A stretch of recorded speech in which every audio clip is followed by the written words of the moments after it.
আমি হাসিনা ভাইপার, আমি রাসেল ভাইপারের থেকেও বেশি বিষাক্ত। হলুদ সাংবাদিক গুলো কই, তোরা এদিকে আয়। শোন, তোদের একটা কাজ করতে হবে, তোদের একটা গুজব রটিয়ে দিতে হবে। গুজবটা রটাতে পারলেই শুধু উন্নয়ন আর উন্নয়ন।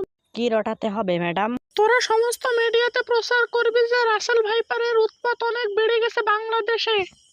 সারাক্ষণ শুধু রাসেল ভাইপার না নিউজ করবি, আর অন্য কোনো নিউজ করবি না। এই সুযোগে আমরা খুন করব, লুট করব, গুম করব।